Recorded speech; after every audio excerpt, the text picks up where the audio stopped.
Le lundi 9 janvier à Dax s'est déroulé le procès de John Palais, aussi nommé le faucheur de chaises.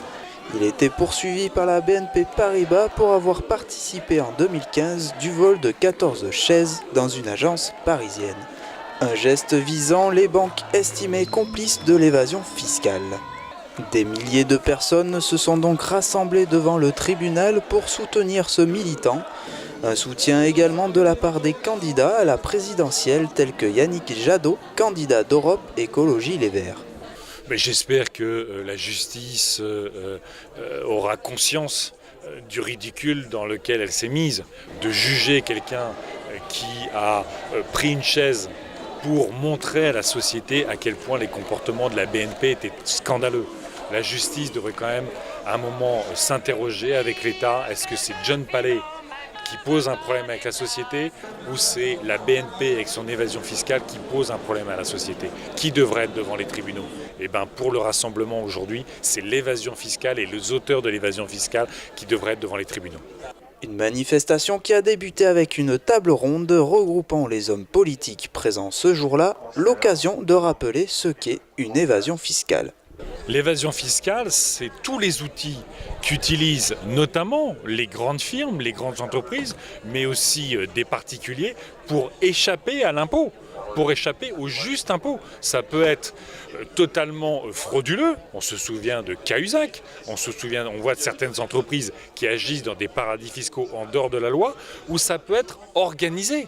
D'une certaine façon, avec la complicité des États, quand les multinationales ont des batteries de conseillers financiers qui leur disent « utilise telle loi, tel machin, utilise telle faille, va payer tes impôts aux Pays-Bas, en moitié en Irlande, avec des fondations qui vont vivre au Luxembourg », c'est un tel bazar que ça permet de transférer ce qui devrait être payé dans le pays, servir les services publics et l'intérêt général, ça le permet de transférer dans d'autres pays. Et là, ça ne sert plus l'intérêt général, ce ne sert que l'intérêt privé.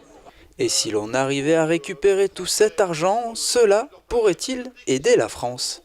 L'évasion fiscale en France, on dit que c'est entre 60 et 80 milliards. 1000 milliards à l'échelle européenne. Si on avait cet argent, on pourrait renforcer l'école pour éviter l'échec scolaire.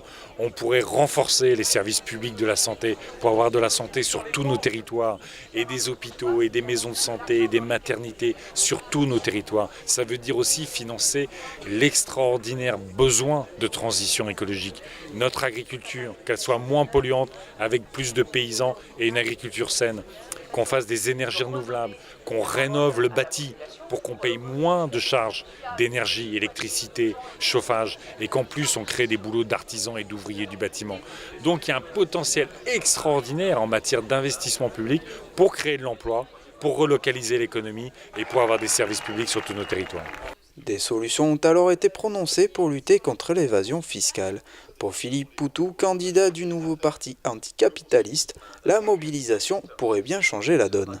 Comment on peut changer les choses? Est-ce qu'on peut changer les choses en changeant de président à cette élection-là ou ça suppose un rapport de force différent et donc une population qui se mobilise? Nous, on pense que ce qui est déterminant, c'est la mobilisation par en bas. Et d'ailleurs, aujourd'hui, ce qui compte, c'est la manifestation, le rassemblement qui est en soutien à John Palais. Ça compte plus que des paroles. Alors, c'est compliqué à défendre parce qu'on se dit, mais comment nous, petits d'en bas, on peut y arriver?